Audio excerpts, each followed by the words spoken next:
अभी आगाज है तेरा, बहुत कुछ सीखना है। कमर कसनी अभी बाकी है, मुट्ठी भींचना है। अभी आगाज है तेरा, बहुत कुछ सीखना है। कमर कसनी अभी बाकी है, मुट्ठी भींचना है। भले हालात हो कैसे भी, बस ये सोच ले तू, यही है जिद यही है रार, बस अब जीतना है।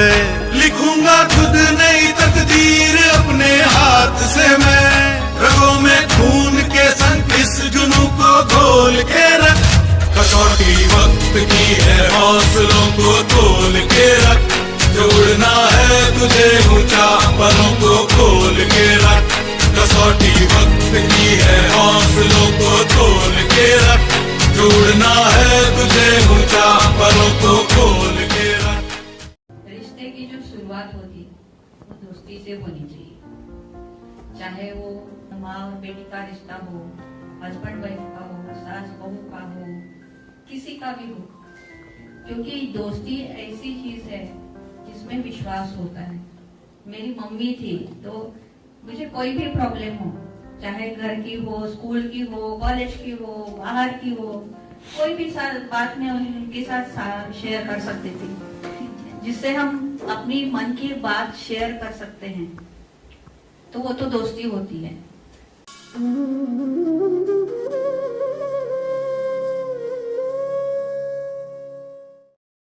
नमस्कार और हार्दिक स्वागत। भारतीय संस्कृति में अतिथियों का स्वागत सिर्फ एक परंपरा नहीं, बल्कि हमारे संस्कारों का सच्चा प्रतिबिंब है। अतिथि देवो भव का मतलब यह है कि अतिथि ही देवता के समान है। घर आए अतिथि का आदर के साथ स्वागत करना और उन्हें प्रेम पूर्वक सम्मान देना हमारे जीवन मूल्यों का अभिन्न हिस्सा है।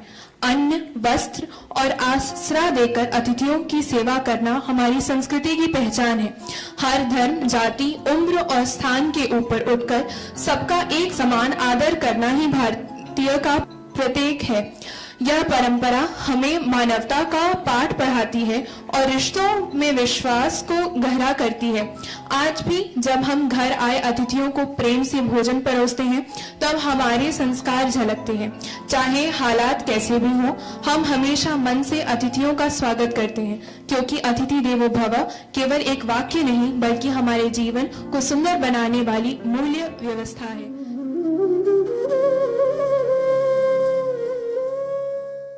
मैत्री, फ्रेंडशिप। आपके दोस्त क्या करते हैं? आपको किस तरह के दोस्त पसंद है? आपने अभी कहा कि मित्र जो होता है, जो आपको किसी भी हालात में, चाहे आप खुश हो, चाहे आप दुखी हो, चाहे आप कोई संकट में हो, तो आपकी मदद करता है, उसको हम मित्र कहते हैं। क्या कभी हमने सुना है कि एक पुस्तक भी हमारा मित्र हो सकता है? अपनी कई समस्याओं का समाधान हमारे पढ़ने से हमारे अंदर वो देता है। जरूरी नहीं है कि हमारे साथ वाले उम्र के बच्चे हो या कोई हो, आपके दादा दादी, नाना नानी से लेके एक छोटा सा 3 साल का बच्चे सब, किसी का भी कोई भी मित्र हो सकता है।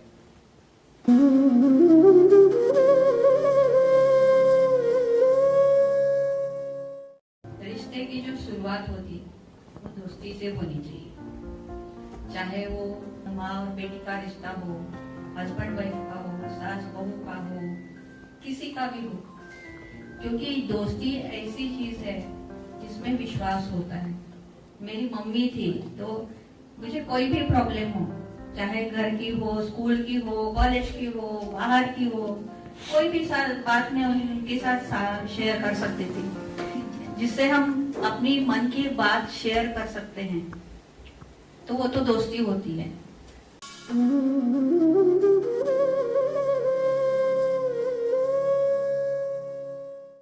हम लोग गए थे गांव। मेरे यहाँ बहुत सारे गमले घर में हमारे, और जाने के बाद देखा मैंने कि आने के बाद कि बहुत सारे पौधे ना सूखे सूखे से लग रहे थे। ऐसा लग रहा था कि अब वो तो जल जाएंगे, सारे पौधे रहेंगे ही नहीं। तो आने के बाद मैंने उस दिन रात को उनको पानी दिया। सुबह उठ के फिर उनसे उनके हाथ घुमाए उनके ऊपर, फिर उनको बोला कि आई लव यू, और फिर पानी दिया, खाद दी, और 8 दिन के अंदर मेरे सारे पौधे हो गए। मतलब जिनमें जान है उन सब से दोस्ती हो सकती है। कितनी दोस्ती महत्वपूर्ण है।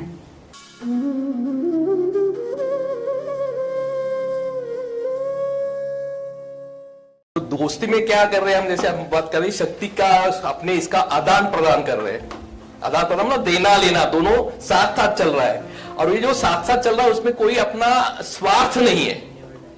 जब आपकी संगत बढ़ती है, जब आपको उसमें स्वार्थ नजर आने लगे कि वो मेरे से दोस्ती कर रहा है लेकिन मेरे से वो कोई और भी चीज चाहता है जो उसके स्वार्थ के लिए, तो वो एक शुरुआत होती है पहचानने की वो गलत संगत क्या है।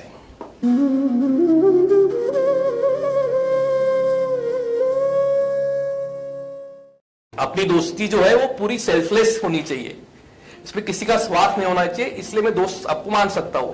अगर आप नहीं है तो हमारी दोस्ती दूरी तक रहेगी, पूरी दोस्ती नहीं बनेगी, एक रिलेशन नहीं दोस्ती का होगा। एज ए ह्यूमन बीइंग हम एक साथ रह सकते हैं, एज ए दोस्त नहीं रह सकते। तो आप किसी को इस तरह से काटना नहीं है कि हमको उससे बात ही नहीं करनी है या हमको उससे बिल्कुल अलग रहना है, ऐसी कोई जरूरत नहीं है। एक डिस्टेंस पे हमको उसको रखना है कि जो अपनी सोच है, जो अपना संस्कृति है, जो अपने संस्कार है, उस पर अगर वो आघात ना कर पाए, इतनी दूरी हमको रखनी है।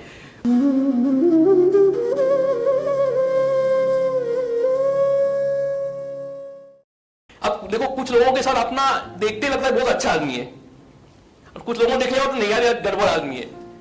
आप तो जानते पहचानते तो नहीं उसको, लेकिन वो जो वेवलेंथ बोलते हैं ना, पॉजिटिव वाइब्स और नेगेटिव वाइब्स जो होते हैं आपके अंदर और उनके अंदर, उसका एक अलग तरीके से आदान प्रदान चलते रहता है, उससे आपको पता लगता है। तो एक तरीका है आपको पहले सोचने का, मतलब दोस्ती करने का, कि मेरी पहली मुलाकात उनके साथ कैसी हुई, क्या मेरे पास वाइब आए।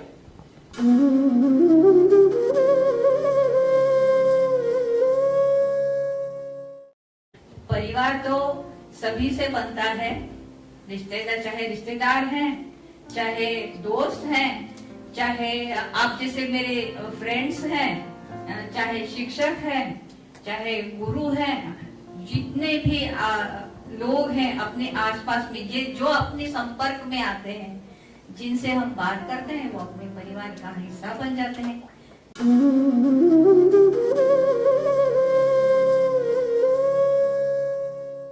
परिवार का बड़ा सिंपल संक्षिप्त रूप में अगर आपको वो चाहिए, जो जिसको आप अपना मान लो वो अपना परिवार है। वाह, क्या बात है। इसमें कोई ऐसा दीवार नहीं है, जो जिसको आप अपना मान लो वो अपना परिवार है। कि फ्रेंड हो सकते हैं, जिंदा हो सकते, कोई जिसको भी आप अपना मान लो अपना परिवार है।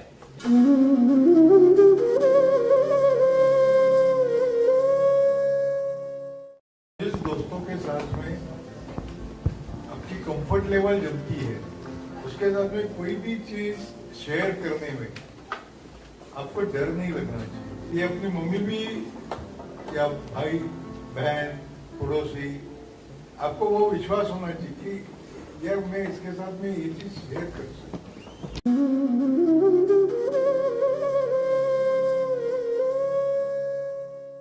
निसर्ग का नियम है, तो उसके साथ आपकी वेवलेंथ मिल जाए तो ऑटोमेटिक आपकी दोस्ती बढ़ती जाएगी।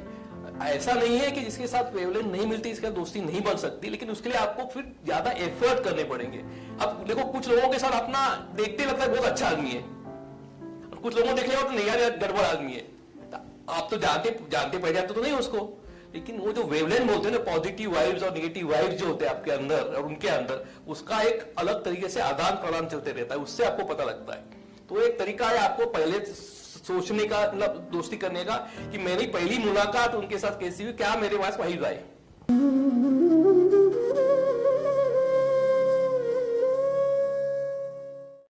मेरा तो परिवार बहुत बड़ा है। परिवार तो सभी से बनता है, रिश्तेदार, चाहे रिश्तेदार हैं, चाहे दोस्त हैं, चाहे आप जैसे मेरे फ्रेंड्स हैं, चाहे शिक्षक हैं, चाहे गुरु हैं, जितने भी लोग हैं अपने आसपास में, ये जो अपने संपर्क में आते हैं, जिनसे हम बात करते हैं, वो अपने परिवार का हिस्सा बन जाते हैं।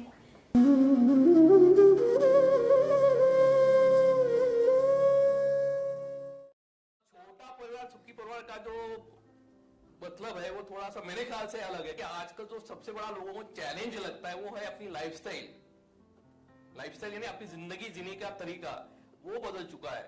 अब वो बदला हुआ जो तरीका है, उसके लिए आपको बहुत सारा पैसा चाहिए। अब मेरे पास पैसे तो जितने हैं उतने ही हैं। अगर मुझे ये सब करना है सब लोगों के साथ, तो बड़े परिवार के साथ तो मैं नहीं कर सकता, मैं 4 ही लोगों के साथ कर सकता हूँ। इसके लिए वो छोटा परिवार है, लेकिन वो गलत डेफिनेशन है।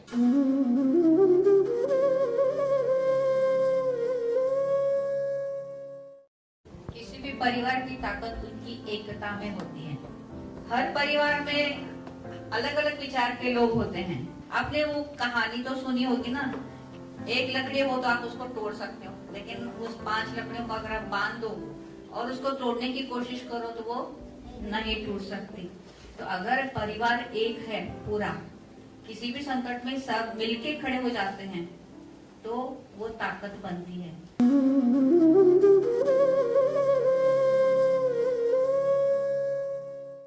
जैसे हमने दोस्ती में भी बोला था, स्वार्थ और अहम भाव को दूर रखना है, तो वही चीज परिवार में भी होनी चाहिए। इसमें अगर एकता हो, अपना स्वार्थ और ईगो दूर रखो तो परिवार बढ़ता है, अगर बढ़ जाए तो टूटता है।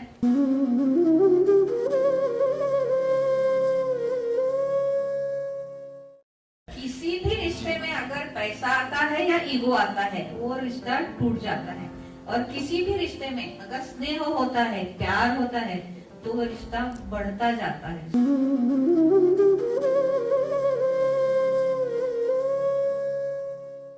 कंपनी भी एक परिवार है, तो हर परिवार की सदस्य की जरूरतें अलग अलग होती है। तो परिवार कंपनी का मालिक है, उसका सबसे पहला काम है कि इतने भी मेरे सदस्य हैं, सब में कुछ कमियां हैं और सब में कुछ अच्छाइयां है। तो उसका पहला काम होता है कि वो अच्छाइयां जो उसका और निखारो और बढ़ाओ, और कमियां कम करने के लिए उसकी मदद करो, उनको जानो पहचानो, तभी वो परिवार सक्षम होगा।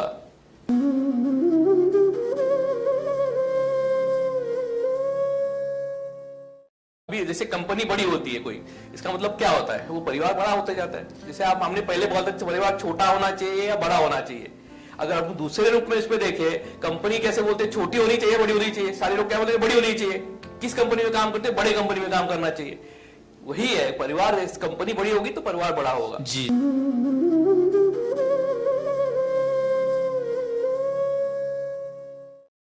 सपोज एक बच्चा है जिसको 100 में से 100 मार्क आ गए, और दूसरा बच्चा है उसको 40 मार्क्स आ गए। अब समाज अच्छा बनेगा तो तरीका क्या है, 2 तरीके से हम उसको देख सकते हैं कि मेहनत करो, जो मेरी कमियां है उसको ठीक करो, इसके लिए भी सारे काम करो, और मैं 100 मार्क्स लेने की कोशिश करूं। दूसरा तरीका है, अच्छा ये 100 मार्क्स कैसे आता है ना, ये इसके पास नोट्स होते हैं अच्छे अच्छे, तो ना उसके नोट में चुरा लो तो वो पढ़ ही नहीं पाएगा, तो उसके भी 40 मार्क आ जाएंगे। वो एक समाज होगा।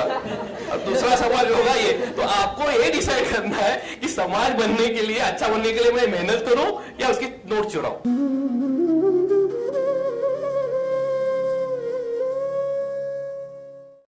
परसेंटेज के ऊपर मेहनत करके ये नहीं है, आपको इंडिविजुअल लाइकिंग क्या है, कौन सी चीज में आपको इंटरेस्ट है, कहाँ पे आपको करियर करने जैसा लगता है, तो ऐसी चीजों पे अपने को साइमल्टेनियसली, मैं ये नहीं बोलता कि मार्क नहीं मिलनी चाहिए, लेकिन उसके साथ में सबसे अहम बात जो संतोष जी बोल रहे हैं कि अच्छा इंसान बनो, अच्छा कैरेक्टर बनो।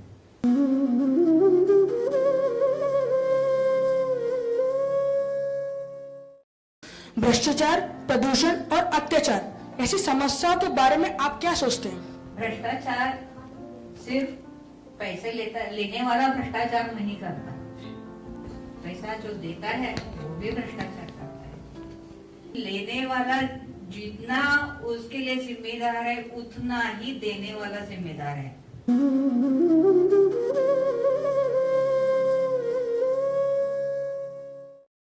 तो टेलीफोन ऑपरेटर वो था, वो आया घर पे कि उसने बोला कि देखो मैडम है ना कि आपसे पहले यहाँ पे जो रहती थी तो वो क्या करती थी, हमें चाय पानी देती थी और उसका फोन कभी भी खराब नहीं हुआ। अरे यार ठीक है, मैंने कहा ऐसा करो तुम नीचे से फोन चालू करके आओ, मैं चाय पानी आपके लिए तैयार रखती हूँ। वो फोन चालू करके आया ऊपर, लिटरली मैंने उसको चाय दिया, पानी दिया, साथ में उसके नमकीन रख दिया।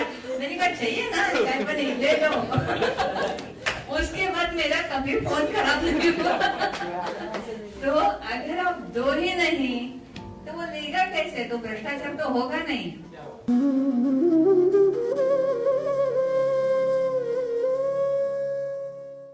भ्रष्टाचार तो स्कूल में भी होता है कैसे होता है बताओ जरा। होमवर्क आपको मिलता है, कितने लोग अपने आप होमवर्क करते हैं? कितने लोग अपने फ्रेंड की कॉपी लेके कॉपी करते हैं होमवर्क? तो शुरुआत तो यहाँ से हुई ना हमारी स्कूल से। अगर नहीं आता है आपको तो आपको क्या करना चाहिए? टीचर से पूछना चाहिए, दोस्तों से पूछना चाहिए, मुझे समझाओ, मुझे नहीं आ रहा है, तो समझ लेना चाहिए, ना कि कॉपी करनी चाहिए।